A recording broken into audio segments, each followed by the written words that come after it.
Alors, Seigneur Jésus, on se courbe devant toi encore une fois. Nous entrons dans ta présence par ta parole maintenant. Et je veux glorifier le nom de Jésus ce matin. Seigneur, on a eu un privilège très important. Nous avons eu l'opportunité de prier les uns pour les autres. Et je crois fermement dans mon cœur, Seigneur, que tu as donné cet accès à l'Église de Dieu, d'entrer dans ta présence. Tu es le roi des rois, tu es le Seigneur des seigneurs. Rien n'est semblable à toi. Nous te remercions dans le précieux nom de Jésus. Conduis-nous maintenant, Seigneur. Amen.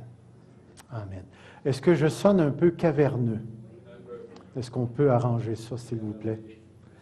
Que je n'ai pas l'air d'un préhistorique qui sort de la caverne. Alors, ce matin, j'ai pensé mettre mes choses sur l'écran, parce qu'il y a des choses que je voulais vous montrer, puis j'espère que ça fonctionne bien. Oui. C'était supposé de bien fonctionner, oui.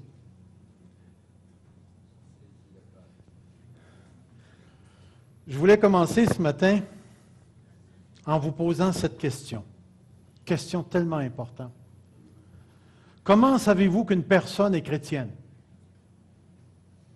Comment savez-vous qu'une personne a reçu Jésus-Christ dans son cœur comme son sauveur personnel? Comment savez-vous qu'une personne est née de nouveau? Comment êtes-vous certain lorsque vous parlez avec une personne qu'elle est vraiment un enfant de Dieu? Vous allez avoir sa bouche. Qu'est-ce qui va sortir de sa bouche? Il va sortir des paroles qui sont en harmonie avec l'expérience du salut. Êtes-vous d'accord avec ça? Et là, j'inclus dans cette expérience-là toutes les bonnes paroles qui sont rattachées au salut. Si tu mourrais aujourd'hui, irais-tu au ciel? Pourquoi tu irais au ciel? Parce que j'ai fait une bonne vie? Pourquoi tu irais au ciel? À cause de la grâce de Dieu. Y a-t-il un autre qui a une réponse? À cause du sang de Jésus. Est-ce qu'il y a une autre réponse? OK, sa promesse. La foi. La croix, mais la foi aussi. Êtes-vous certain d'être né de nouveau? Vous le savez. Maintenant, ma deuxième question, c'est celle-ci. Comment cette relation avec Dieu s'exprime-t-elle? Comment va se manifester cette relation-là avec Dieu?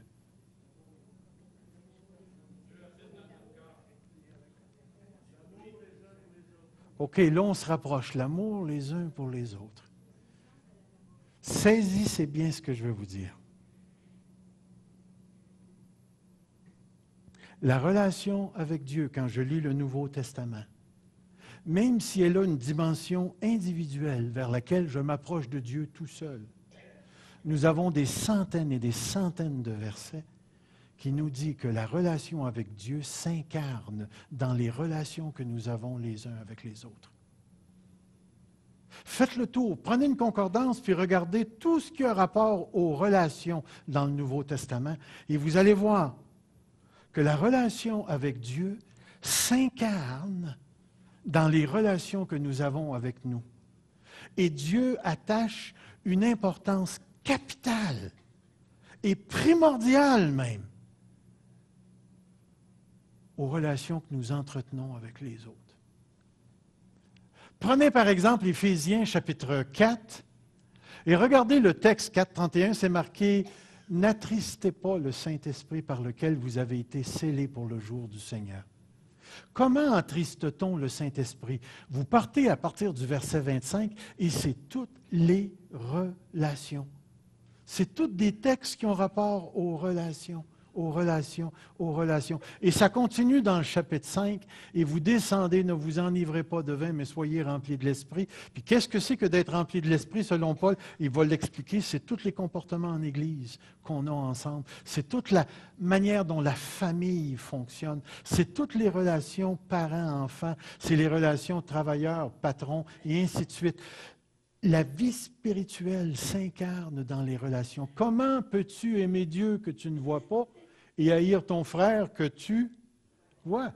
Alors, c'est comme si quelqu'un disait, si tu vois ton frère dans le besoin puis tu passes aux côtés de lui, l'apôtre Jean dit, comment l'amour du Père peut-il demeurer en vous?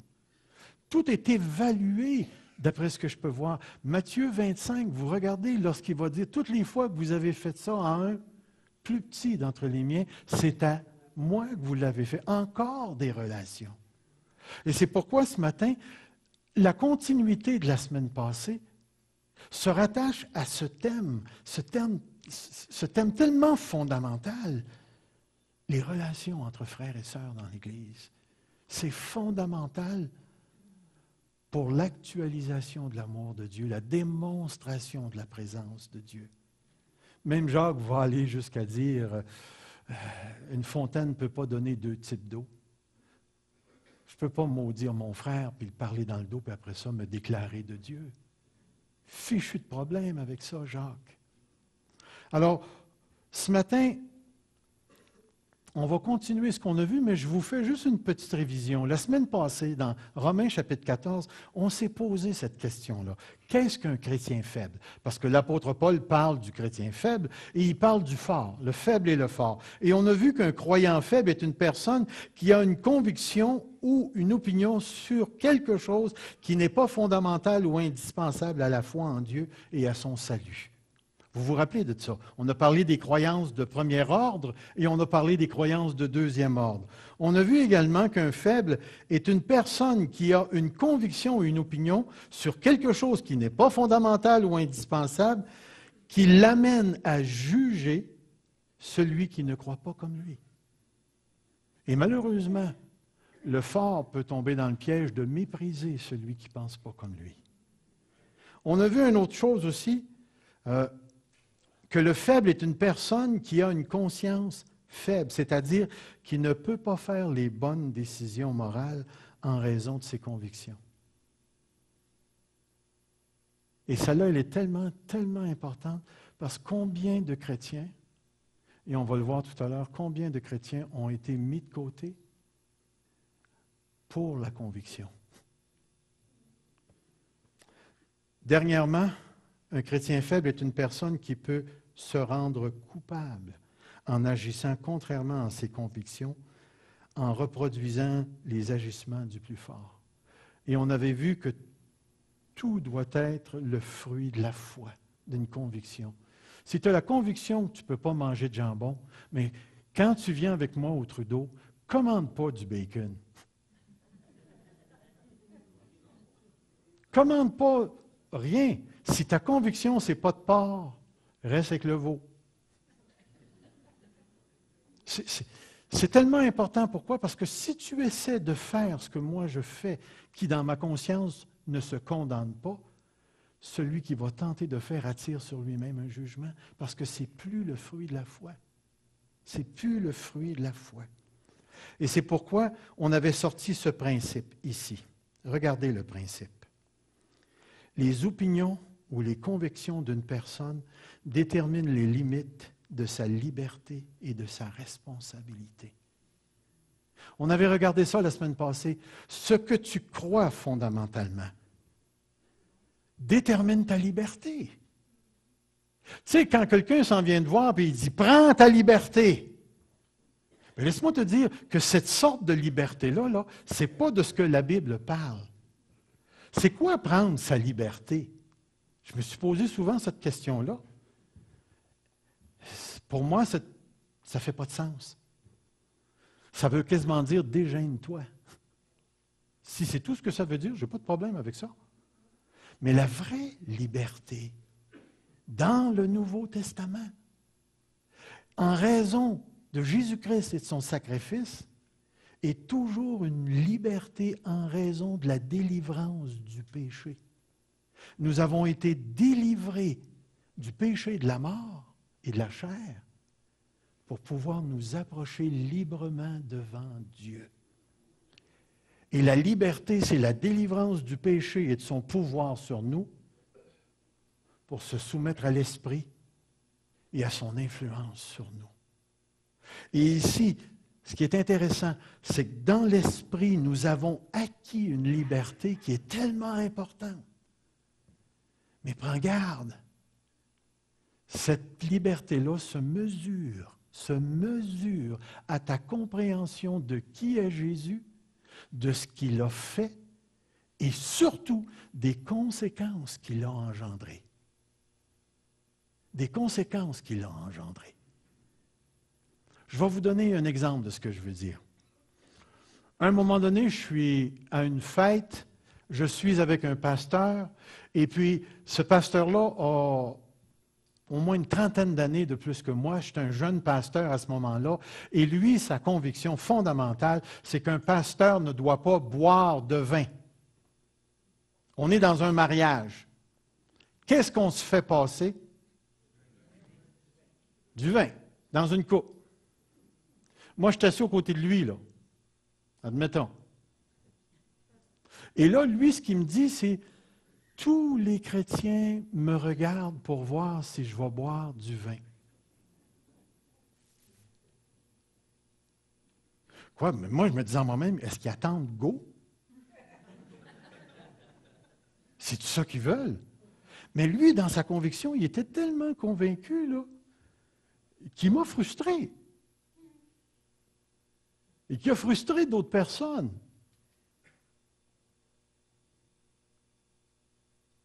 Je me rappelle d'un autre pasteur qui était à peu près du même âge, puis qui venait de la France. Quand il s'est retrouvé, puis j'étais avec lui, il me dit « Je suis français, je suis français ».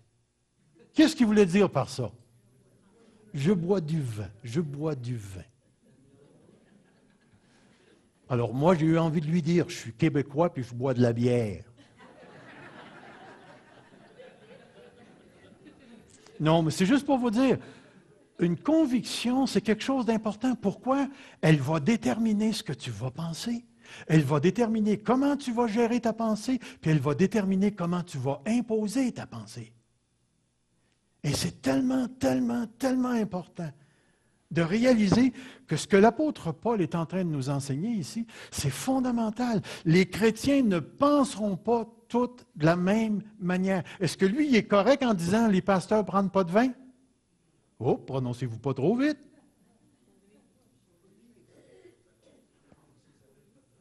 On va voir ce qui se passe. Regardez le texte.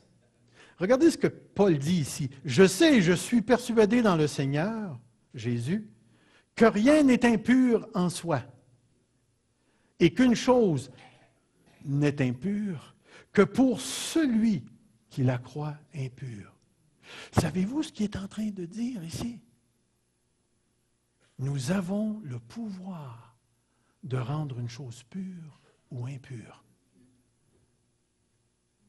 Les convictions déterminent la liberté et la responsabilité. Mais si pour un aliment ton frère est attristé, tu ne marches plus selon l'amour. On va revenir à ce texte-là tout à l'heure. Ce matin, la question que je veux qu'on se pose, c'est celle-ci. Qu'est-ce que le fort doit faire à l'égard du faible? La semaine passée, on a vu le faible. Maintenant, regardons ce que Dieu nous enseigne en raison du fort. La responsabilité du fort à l'égard du faible. La première chose qu'il faut faire, c'est reconnaître la différence d'opinion ou de conviction sur les choses non essentielles. Sur les choses non essentielles. C'est la première chose qu'il faut faire. Je dois reconnaître que tu n'es pas obligé de penser comme moi et tu dois reconnaître que je ne suis pas obligé de penser comme toi sur ce qui est non essentiel. Pourquoi? Si je ne reconnais pas ça, quel sera mon comportement? je te juge ou j'essaie de te gagner à ma conviction, à mon opinion. Et si j'essaie de te gagner à mon opinion, qu'est-ce que je risque de faire? De ne plus jamais avoir de communion avec toi. Et si je te juge, qu'est-ce que je viens de faire? L'œuvre du diable. Définitivement. Un nombre important de frères et de sœurs dans la foi ont été profondément blessés à cause de l'indifférence et du manque d'amour à l'égard de la différence. C'est tellement, tellement, tellement important. C'est pourquoi j'ai écrit un petit peu plus bas et je vous le mets. C'est pourquoi l'une des grandes vertus de la foi est la patience, d'attendre qu'une croissance s'accomplisse chez l'autre, en particulier chez le faible. Que le gars grandisse, que la personne, que le croyant grandisse dans sa foi. Toutefois, cela ne veut pas dire qu'il va changer d'opinion. Mais s'il y a croissance, ça veut dire qu'il va changer d'attitude.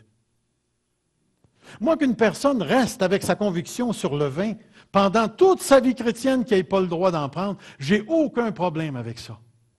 Mon problème commence lorsque cette personne-là est assise à une place, puis elle commence à juger les autres par rapport à ça. Et sa croissance ne veut pas dire qu'elle va changer sa conviction, mais ça veut dire que toute sa condition intérieure va changer, ou elle va laisser la liberté aux autres sur les choses non essentielles. Mais sa conviction à elle, c'est sa conviction avec. Et ça, c'est tout à fait correct. Mais il faut premièrement reconnaître que nous allons vivre notre vie chrétienne dans la différence. Vous êtes-vous déjà assis à une table avec 3-4 pasteurs qui ne pensent pas la même affaire? Et tous les 3, 4, 5 ont prié pour leur conviction et le Saint-Esprit leur a dit qu'ils étaient corrects. Laissez-moi vous dire, ça mange vite pour avoir la chance de répondre. Ou il y en a un qui ne mange pas. C'est ça.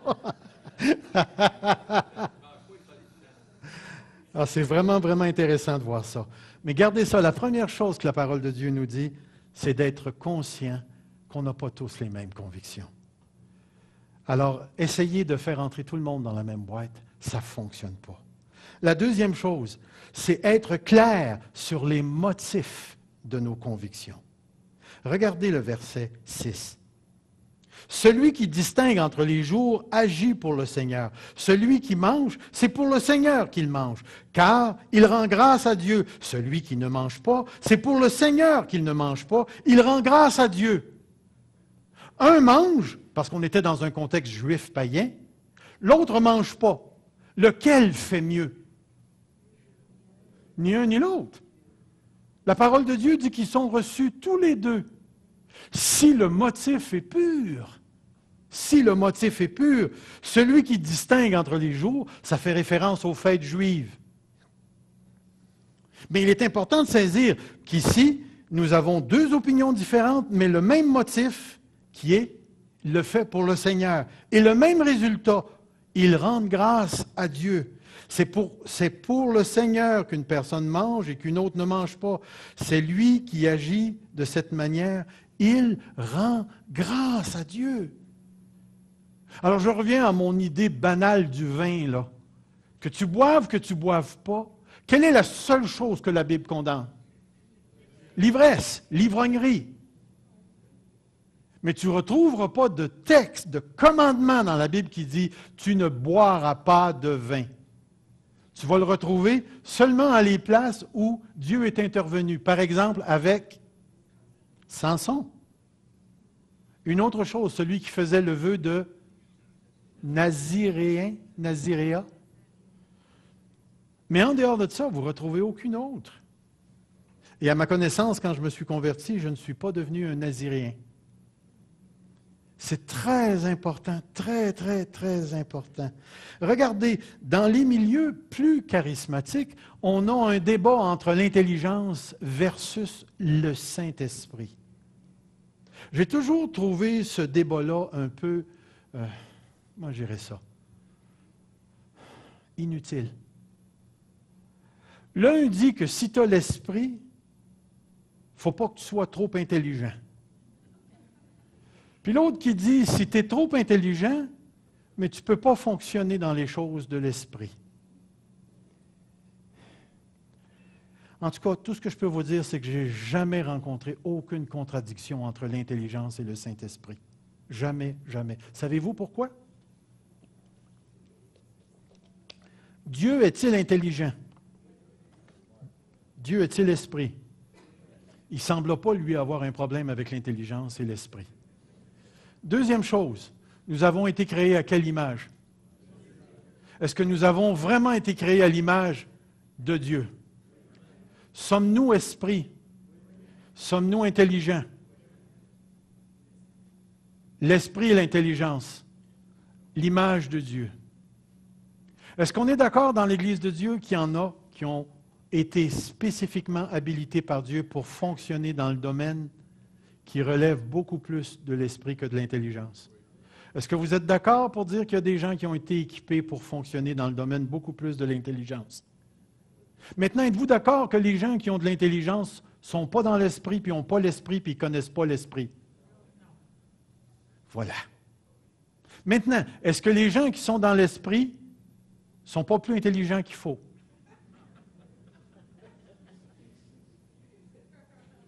Il est où le problème? Écoutez, il y a des gens qui sont rentrés dans mon bureau et qui m'ont regardé ma bibliothèque, puis ils ont dit, écoutez, c'est à cause de ça que tu n'as pas l'esprit. Je me suis fait dire ça. Je suis d'accord avec vous. La formation que j'ai reçue est une formation beaucoup plus intellectuelle. Mais j'ai vécu des choses extraordinaires au niveau de l'esprit. J'ai eu des visions. J'ai eu la parole de Dieu qui m'a été adressée personnellement dans des circonstances. J'ai entendu sa voix. J'ai imposé les mains à des gens qui ont été guéris physiquement. J'ai connu ce que c'est que d'avoir la gloire de Dieu qui tombe sur toi, la cavote, là, puis là, ça tombe dessus, là, puis t'écrases à terre. J'ai connu ce que c'est que d'être ivre de l'esprit. Où l'esprit a tombé sur moi, là, puis je me suis mis à parler comme si j'avais bien quatorze. Puis, ce que je viens de faire, là, je l'ai fait littéralement quand l'Esprit a descendu sur moi. J'étais assis dans ma chaise, puis la première chose qui venait dans ma tête, c'est comment je vais faire pour conduire mon char, pour m'en aller chez nous. J'ai connu ce que c'est que d'être ivre de l'Esprit. J'ai entendu parler en langue dans ma tête. Le Seigneur a fait des choses extraordinaires. J'ai entendu parler les démons aussi. Est-ce qu'ils sont dans le domaine de l'esprit, les démons? Dans le domaine surnaturel? Comment ça se fait? J'espère que je suis intelligent aussi. Comment ça se fait que l'intelligence a pu entendre? Laissez-moi vous dire ceci. C'est parce qu'on a été créé à l'image de Dieu. Dieu n'a jamais été contre l'intelligence et Dieu n'a jamais été contre l'esprit, le fait qu'on est esprit. Et je crois fermement dans l'Écriture que l'esprit possède des cadres de communication que l'intelligence ne possède pas. Et je crois fermement que l'intelligence possède des voies de communication que l'esprit ne possède pas. Et quand je regarde l'apôtre Paul, qui parlait en langue plus que tout, qui a fait des miracles, qui est allé au 3e ciel, puis qui a vu toutes sortes d'expériences de Dieu, et c'était un des pharisiens les plus instruits qu'il y avait de l'époque. Et Dieu nous l'a donné comme apôtre. Et c'est lui qui l'a écrit le plus dans l'Église, dans le Nouveau Testament. Et tu dis, Seigneur, il ne peut pas y avoir de contradiction entre l'intelligence et l'esprit. Le seul problème, c'est que nous avons des convictions personnelles qui limitent les comportements à l'égard du Saint-Esprit et de sa manière de travailler. De sa manière de travailler.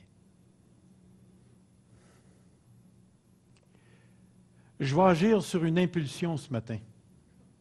OK? Y a-t-il quelqu'un ici qui a déjà tombé dans l'esprit?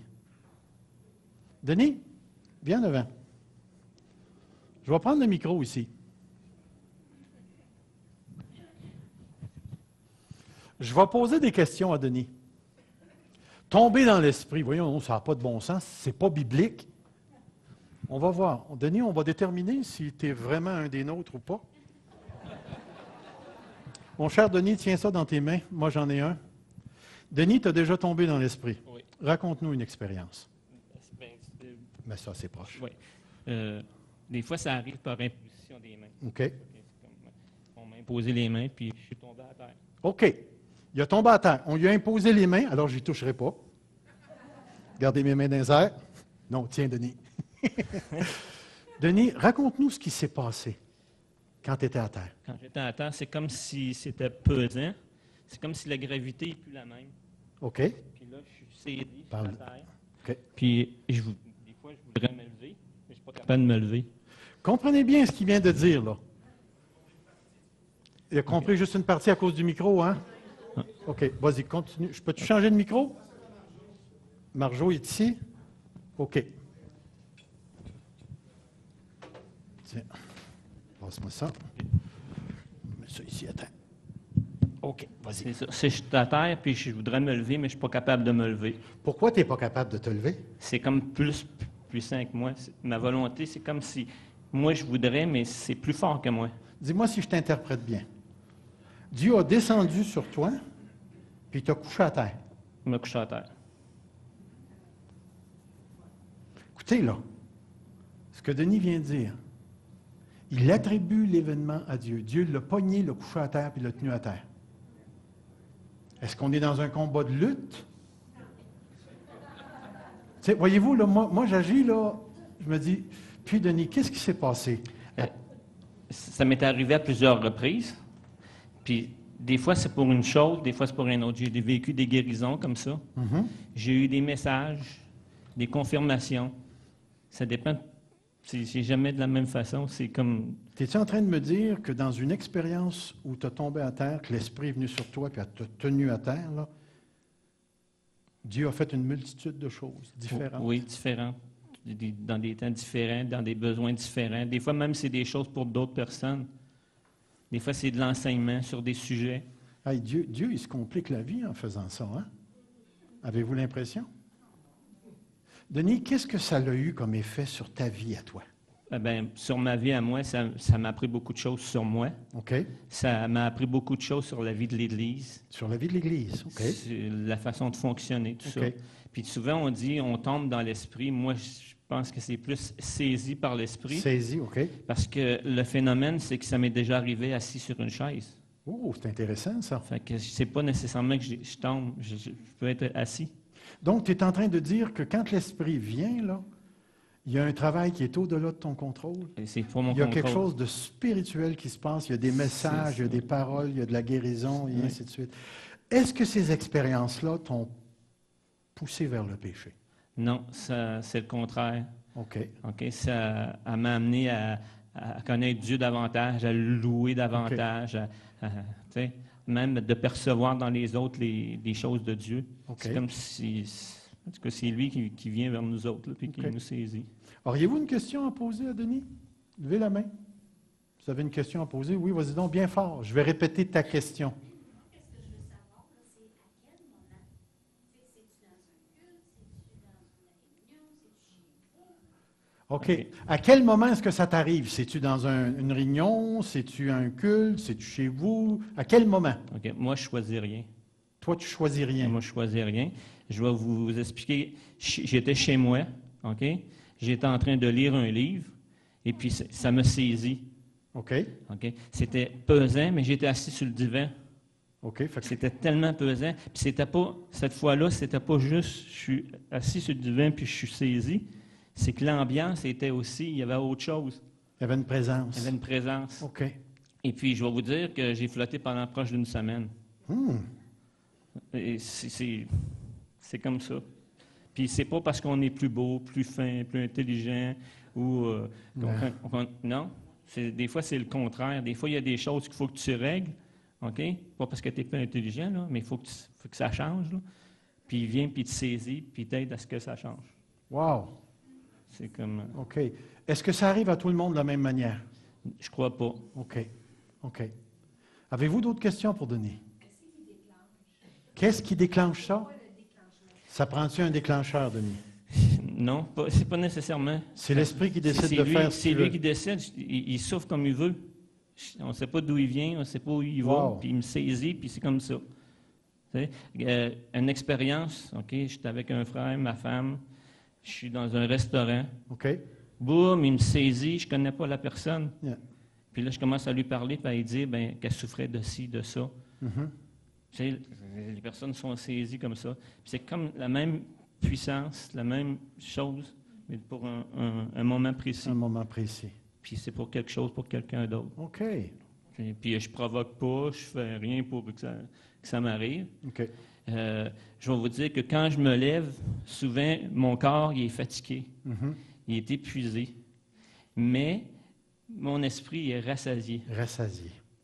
C'est assez que des fois même, je retourne chez nous pour me coucher, ou si je suis chez nous, ben, je vais me coucher. Là. Mais c'est comme... Ben, merci, Denis. Merci, Denis. Oh. Pardon? Depuis quand ça t'arrive? Je ne sais pas. Ouais, c'est comme il dit. Je ne sais pas. Oui, ça fait longtemps que c'est comme ça. Mais c'est jamais pareil. Ça peut être dans une réunion, ça peut être... Yeah. Je croirais que oui. Je croirais que oui. Mais encore là, c'est pas parce que je suis plus fin ou plus intelligent. Je suis peut-être plus sensible. Pourquoi c'est comme ça? Je ne le sais pas. L'Esprit distribue à qui il veut. Comme il veut. Comme il veut. C'est comme... Si c'est à lui, c'est pas, ça ne m'appartient pas. Yeah. Puis je sais que quand je me lève, après, je suis bien. OK. Merci, Denis. Super bon. Ça va? OK. Merci bien gros. Mais attendez, c'est parce que j'ai un autre personnage aussi que j'aimerais mettre. Je ne veux pas tasser vos questions, c'est que je veux mettre quelqu'un d'autre sur le spot. Pierre, peux-tu te mettre sur le spot? Vous savez, Pierre, là, il joue du drum en arrière. Puis à un moment donné, vous entendez « Oh! » Viens nous expliquer ça, Pierre.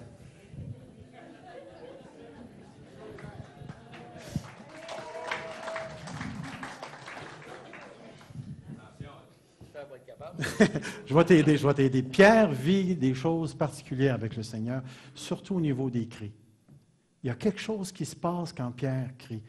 Et c'est ça que je veux lui demander d'expliquer. Qu'est-ce qui se passe, Pierre? Qu'est-ce qui t'amène là? Ça va être long. Non. Prends quelques petites minutes. Non. Prends-la pas, celle-là. Je vais t'aider. Vas-y. Bon, moi, ça fait plusieurs années aussi. Ça doit faire... Approche le micro. Ça doit faire en 96, 95, 96, ça m'est arrivé. Ouais. Ben, moi, la première fois, j'avais été à Toronto, j'avais arrêté, j'étais en camion. J'avais arrêté parce que Gilles m'avait parlé, puis j'avais rejoint quelques membres qui étaient de l'Église, les plus jeunes. On s'est réunis là. Puis à un moment donné, ça m'avait saisi un peu. Je trouvais ça un peu bizarre là-bas. Je trouvais ça... OK, explique saisi. Saisi dans le sens que... de voir les gens, de ce que Dieu faisait. Puis à un moment donné, il avait demandé d'aller... il y avait une ligne puis dans un allée. Puis il fallait tous se mettre un à côté de l'autre. OK. Puis il priait pour les gens, il posait les mains aux gens, puis les gens, il y en a qui tombaient. Puis ça. Puis moi, j'avais dit, je les voyais s'en venir, puis je me disais dans ma tête, j'ai dit, Seigneur, je ne veux pas qu'ils me touchent. OK. Moi, si je tombe, ça va être toi qui va tomber. C'est de même que ça allait arriver. Mais là, il approchait. Là, il était rendu à côté de moi, la personne à côté de moi. Je lui disais, Seigneur, agis, parce que là, ils sont rendus direct là. Mais ils n'ont pas fini avec l'autre personne que moi, j'ai tombé à pleine face.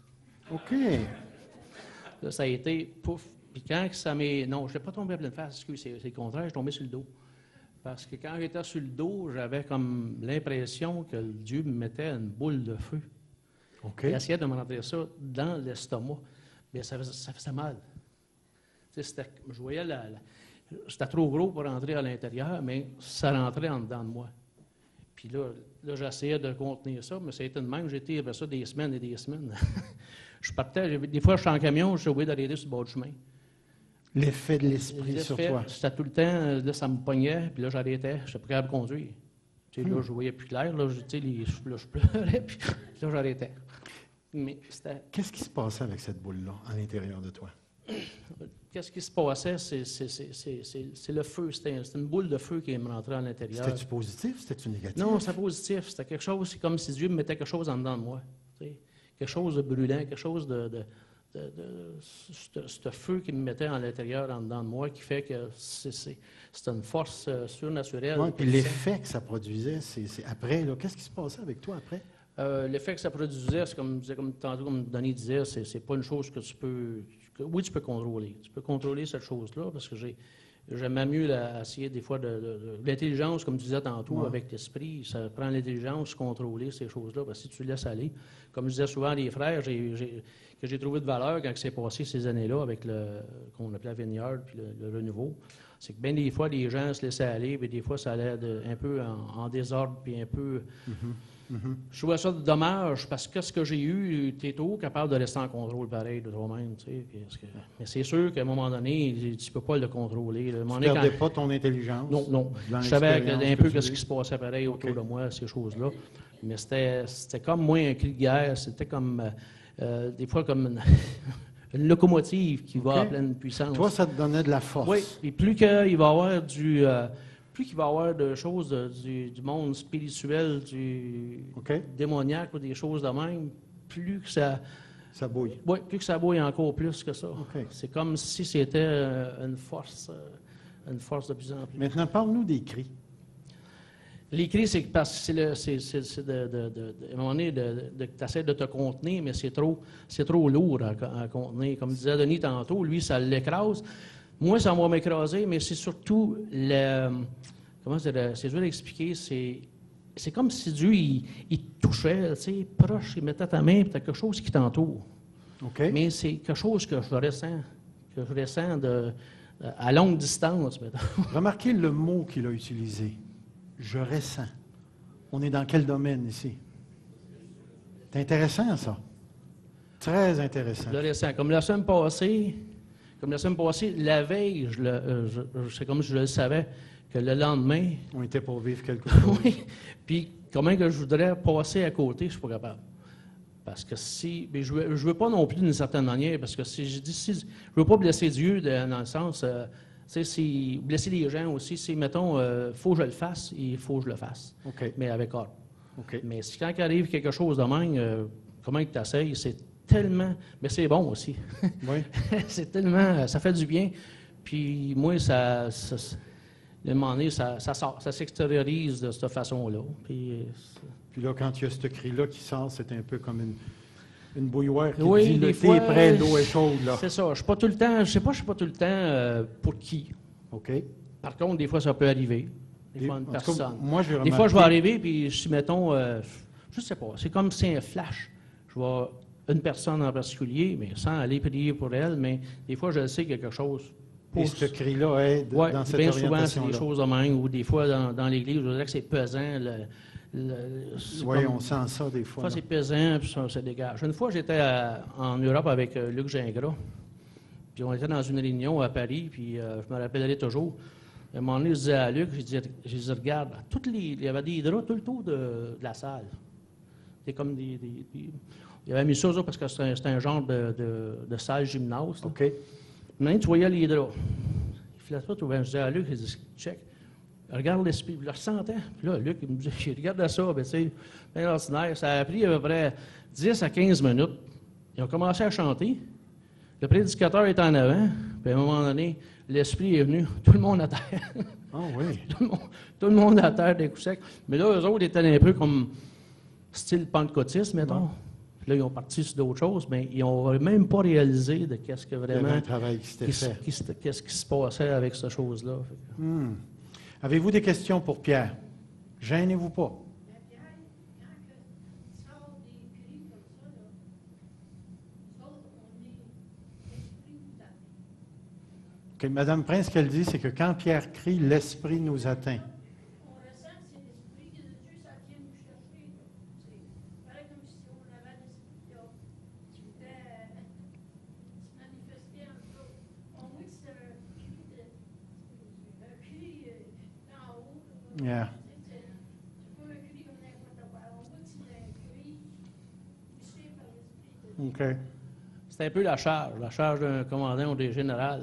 Là, on s'en va en avant. Puis, moi, des fois, je me sens dans cette situation-là, comme je disais tantôt. Il me semble que, tu sais, il y aurait l'ennemi, puis je foncerais, là, puis il n'y a rien qui m'arrêtait. Il n'y a rien qui m'arrêter. En arrière, Stéphane, je pense, tu avais une question? Hier aussi, depuis 96, j'étais là avec lui, donc je suis un peu familière. Tu avais souvent le mot, dans les premières années de ton vie, un mot, un sujet qui venait souvent dans l'esprit, freedom, liberté. Alors, je pense que ça serait bien que je sais que c'est un fardeau pour ceux qui sont liés, tout ça, puis bon, mais si tu peux nous dire un petit peu, là, freedom, lorsque tu priais dans le même cri, freedom, c'était une prière à Dieu, une déclaration. Si tu peux nous dire un petit mot de ce fardeau-là. Ben, c'est un peu aussi, c'est un peu comme si Dieu ouvre les écluses, hein, les écluses des cieux, que l'Esprit descende puis que l'Esprit agisse dans l'Église. Moi, c'était surtout ça. Parce que quand que ça arrivait ou quand que ça arrive, là, après ça, je suis relax. Puis là, je me rends compte que tout le monde, eux autres, c'est à leur tour. Yeah. Puis des fois, moi, je reviens bien à la normale, puis je suis normal, mais je veux dire, revenir à la normale dans un sens. C'est comme si le cri ouvrait la porte. C'est ça, exactement. Puis des fois, ça allait arriver avec les gens, là, puis je priais avec les gens. Là. Le lendemain, là, j'étais tellement vidé, là, vidé en Intéressant, tout cas. hein? J'étais, ben, s'il m'aurait passé dessus avec un rouleau compresseur, là, j'étais tellement fatigué, puis je me disais, hey, puis même à dormir une bonne nuit, j'étais à terre bien raide quand des choses de main arrivaient. Il y avait quelqu'un qui avait une main levée, Monique. À savoir si depuis que tu es ici, dans ta vie de tous les jours, dans ta maturité, est-ce que ça a fait un changement dans ta maturité spirituelle ou si ça n'a aucun rapport? Alors, Monique demande, est-ce que ça t'a transformé? Est-ce que tu as mûri, tu as grandi? As-tu pris de la maturité? Oui, ça c'est sûr. Oui. Question, oui, ça m'a aidé beaucoup. Ça m'a libéré de bien des choses aussi, des choses du passé, comme la jeunesse, hein, quand tout ton passé de jeunesse que tu Les traînes dans les de blessures, toi. puis tout ça, là. Chez Yeah. nous, c'était pas drôle. Tu sais, des fois, à un moment donné, j'en viendrai à ça un jour. Il Mais y avait de la guérison dans ça aussi. ça, c'est surtout ça. La boule de feu, ça l'a comme. Tu sais, ça l'a. Ça l'a guéri. Ça l'a guéri. Ça fait des guérisons en dedans de moi aussi. Tu sais, puis... OK. Je vais prendre une dernière question ici, puis je vais aller avec vous, monsieur. Vous avez levé la main 2 fois. Vas-y, Ginette, puis après ça, monsieur. Moi, quand j'entends Pierre crier, c'est comme la sirène qui s'en vient, c'est comme l'ambulance. Tassez-vous, faut que ça passe. OK. Le train. Ginette, elle a dit que quand elle entend Pierre crier, c'est comme une ambulance qui s'en vient. Tassez-vous. Parce que là, il faut que ça passe. Il faut que ça passe. Puis, il y avait un prédicateur qui avait déjà donné une prophétie, puis je ne le comprenais pas. Il avait prophétisé sur toi, puis il avait dit qu'il voyait comme l'intercesseur, comme avant que ça arrive, l'intercesseur. Puis je ne voyais pas comment ça pouvait, comment on avait. Puis j'ai dit, ben oui, c'est vrai que c'est comme Dieu le Père intercède, mais c'est comme. Le dossier était venu ici une fois. Ouais. Il y a comme un avocat. Un avocat qui défend Qui défend. la cause. OK. Ben, j'en ai eu plusieurs, bien souvent. J'allais des fois à Toronto sans même qu'ils me connaissent des fois, puis des fois ils me faisaient lever. Des fois, il y avait des gens de l'extérieur, des prédicateurs, ces choses-là, puis ils se sentaient. Mais il est arrivé aussi une expérience dans d'autres églises, même en étant sur la route. J'avais dû arrêter à d'autres églises, puis je me rappellerai, un coup, j'étais à Amkoui, puis il y avait des gens, mais là, à un moment donné, je disais, Seigneur, je ne suis pas à place, tu sais, il n'y a personne qui me connaît ici, puis il faut rester tranquille, tu sais, mais ça n'a pas marché. Ça n'a pas marché pendant tout. Ça n'a pas marché, ça a fini, qu'il n'y a pas eu de prédication, puis que tout le monde était en avant, puis il y avait l'Esprit de Dieu, tout le monde était à L'Esprit de terre, Dieu puis ça qui avait tout, travaillait. puis j'avais déclenché le feu. Moi, c'est surtout le feu. J'ai déclenché le feu. C'est pour ça, des fois, j'ai dit, je fais le lien avec la boule de feu en OK. même temps aussi. C'est le feu du Saint-Esprit, c'est déclarer le feu. Quand tu mets le feu en quelque part, là, Ça part. puis à un moment donné, je disais tout le temps, Seigneur, il dit, je me disais tout le temps, pourquoi tu au moins qu'il parte le feu tout le temps, tu sais? Puis, Seigneur, c'est ça. À C'est un ce moment que donné, je veux. ça devenait pesant un peu pour moi aussi, parce que je trouvais ça, des fois, je veux dire, ils vont trouver que je suis fatiguant, tu sais, puis OK. ils vont trouver, il va se la farmer ou quelque chose de même, parce que des fois, ça a des choses, que j'ai déjà Est-ce qu'il y eu en- des lettres, j'ai déjà Je eu des pense- lettres, Y a-t-il même qui commence propos à de ça. penser ça, là? Dernière question, monsieur. Mais ma question est à Pierre et à Tadani. OK. Que vous la posez tout à l'heure, il parlait que l'esprit Descend. descendait, puis comme il déclarait, soit assis, ou soit Sur le plancher, là. dans les ventres, ou seul, tombé sur le dos, comme un genre de transe.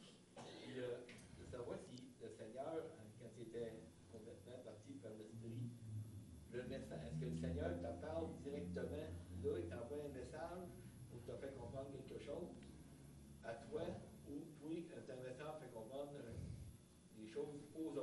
Ben, c'est pas nécessairement des fois un message. Des fois, c'est pour quelque chose d'autre. Puis comme je le dis, des fois, je ne sais pas.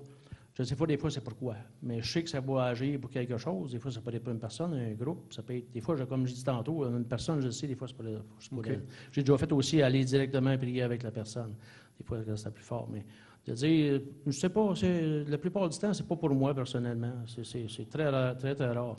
Quand ça agit de même, c'est comme un don de Dieu aussi. C'est des choses que tu fais. Je ne le fais pas pour moi, je le fais parce que Dieu me demande de le faire. Puis je le fais pour lui, puis ça me fait plaisir quand ça peut bénir aussi les autres, puis de faire ces choses-là. Mais parce que même quand j'étais à nouveau sauvé, j'avais entendu une fois, Gilles, il avait dit que M. Deschamps, il priait, c'était un homme de prière. Puis à un moment donné, il m'avait dit que M. Deschamps, dans la présence, il connaissait ça, la présence de Dieu, dans cette façon-là, qui était à terre, il disait, Seigneur, arrête, je vais buster. Puis ça, je me rappelle de ça. Puis c'est avant même d'aller à Toronto. Puis à un moment donné, là, aujourd'hui, je le comprends quand il disait ça. Parce que si le Seigneur, il voudrait continuer, on mourrait de là. Parce que des fois, ça vient tellement fort. Moi, des fois, là, j'étais à plein vent, je ne suis pas à me relever. Ça, c'est sûr et certain. Des fois, j'étais à quatre pattes, là, puis j'essaye, puis des fois, j'essaye de me relever, et là, ça pogne encore. Fait que là, je redescends encore, je ne suis pas capable. Des fois, je suis pas capable de rester debout avec cette chose-là. Merci, Pierre. Amen. Je reviens à votre question, mon cher monsieur. Le nombre de témoignages que j'ai recueillis auprès des gens qui ont vécu des expériences comme Pierre et Denis ont eu une multitude de raisons et de buts dans leurs expériences. Ce que j'ai constaté, c'est que des fois, ils vont vivre quelque chose pour quelqu'un d'autre. Des fois, c'est pour eux. Des fois, c'est un message. Des fois, c'est une prophétie. Des fois, c'est pour une église. C'est comme si on n'est pas capable de mettre le Saint-Esprit dans une sorte de boîte et de dire que ça va toujours se passer de cette manière-là. Alors, pourquoi j'ai introduit ces deux choses-là ce matin? Ça, c'est la grande question. Vous avez été introduit à deux témoignages. Et je reviens à ça. Oui, Pierre.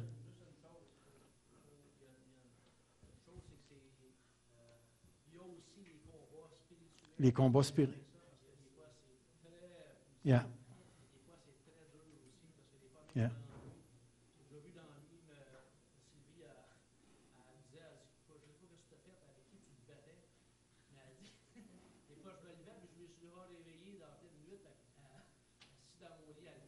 Mm-hmm. Yeah.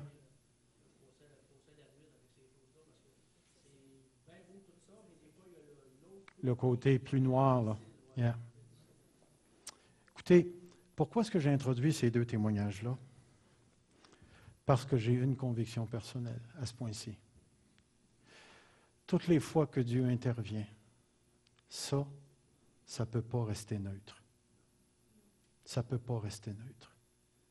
Quand l'Esprit de Dieu travaille, écoutez, pour que l'Esprit de Dieu descende sur un gars qui va se déshabiller flambant nu pour prophétiser, vous me dites, wow, minute, mais c'est dans la Bible. C'est Saül. Pour que l'Esprit de Dieu fasse faire à Saül cette affaire-là, il fallait que l'Esprit soit beaucoup plus fort que Saül. Maintenant, pourquoi est-ce que je vous dis ça? Là, c'est là que je veux m'en aller. Tu as des gens qui viennent d'exprimer une conviction de la part de Dieu, qui viennent d'exprimer une expérience qu'ils ont vécue et qui ne sont pas capables de nier. Toi et moi, on est en dehors de cette expérience-là. Là, maintenant, on va déterminer, est-ce que cette expérience-là, c'est la chair, c'est purement psychologique, ou c'est l'esprit? Y en a-t-il une quatrième? Ces gars-là ont bu. Je ne sais pas si on peut rajouter ça. Mais voyez-vous l'idée? C'est que tu te retrouves devant un phénomène que tu es obligé d'accepter sur le témoignage d'un autre. Et si, toi et moi, dans notre conviction, on a déterminé que l'Esprit ne pouvait pas agir comme ça, on vient de dire carrément que ce que ces gens-là ont vu n'est pas de Dieu. Ce que ces gens-là ont vécu n'est pas de Dieu. Puis que le témoignage de ces gens-là n'est pas à recevoir. Et si, c'est moi qui ai fait ça, moi. Attendez, je vais réessayer.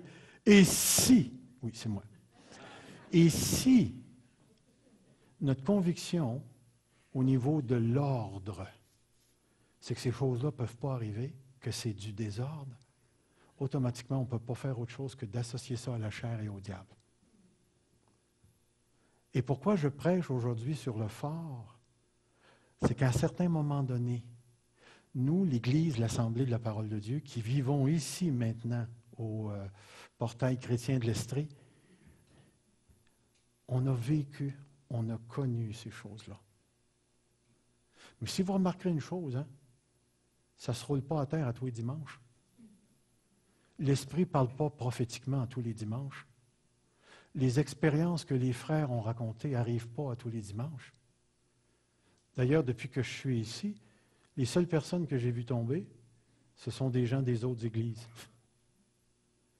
Puis ce que je réalise, puis je me dis en moi-même, Seigneur, quand tu vas commencer à agir et qu'on ne pourra pas nier ce que tu es en train de faire, aurons-nous la force de nos convictions?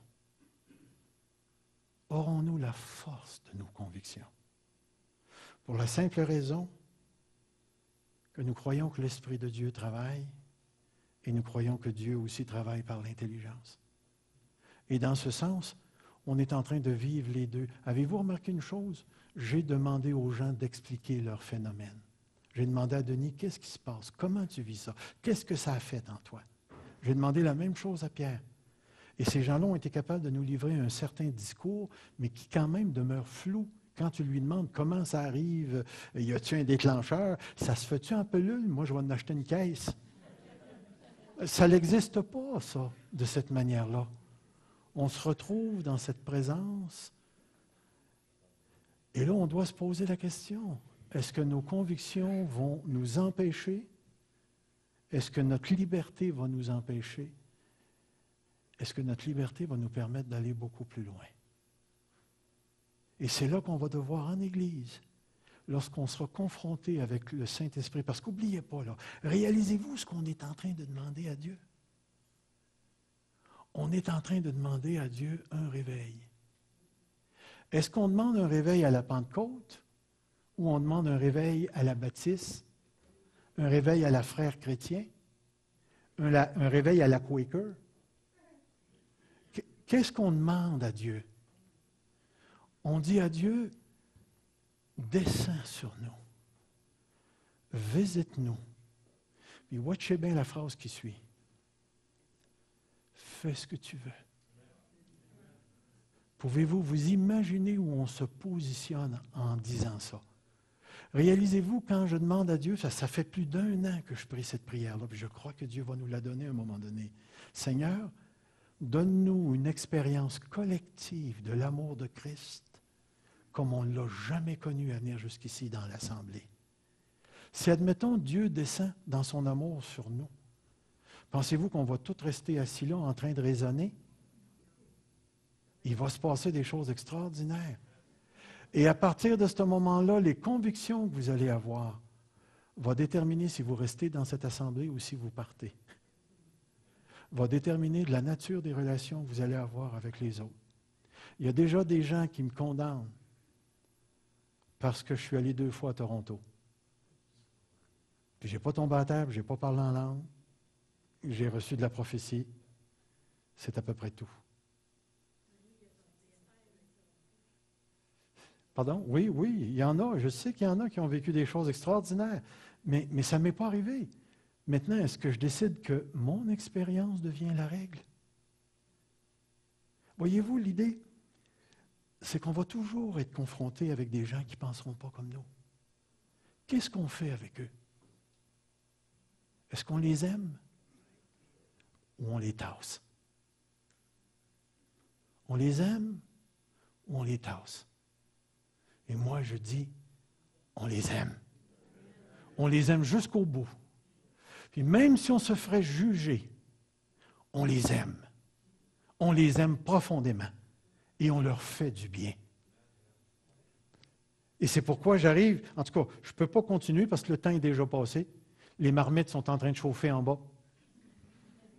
Tout ce que je veux vous dire, frères et sœurs, c'est que nous, en tant que forts, nous devons absolument aimer d'un amour divin ceux qui ne sont pas comme nous, ceux qui ne pensent pas comme nous, de les respecter, de prier pour eux, puis de les recevoir. Parce que le dernier verset que je voulais apporter devant vous ce matin, c'était celui-ci. Regardez. Dans le cœur de Dieu réside un amour pour tous ses enfants, même si certains s'attachent à des convictions qui démontrent l'immaturité et qui sont basées plus sur des impressions plutôt qu'une juste compréhension des Écritures et de la manière d'agir de Dieu.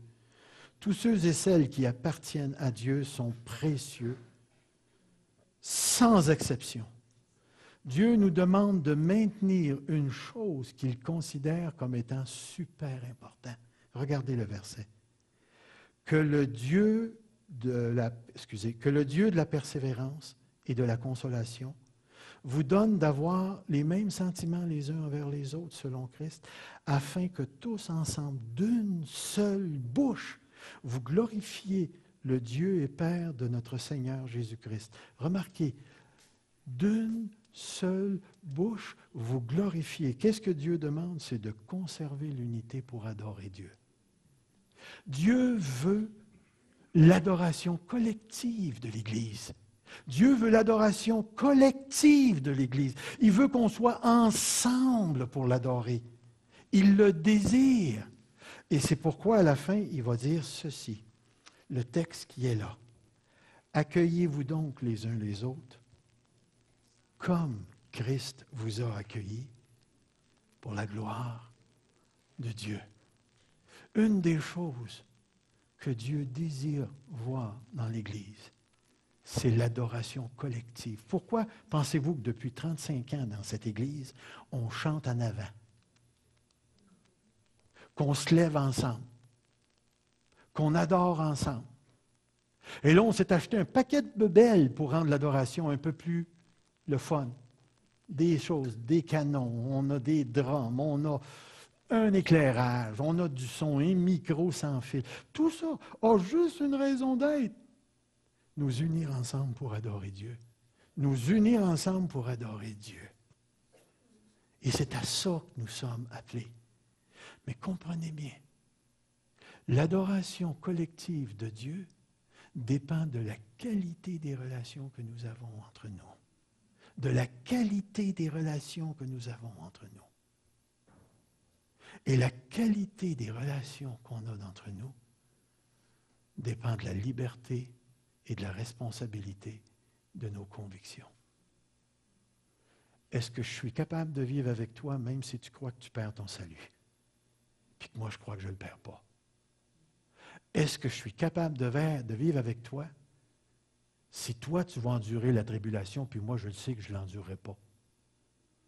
Je t'attendrai l'autre bord avec une boîte de plaster. Est-ce que tu es capable de vivre avec moi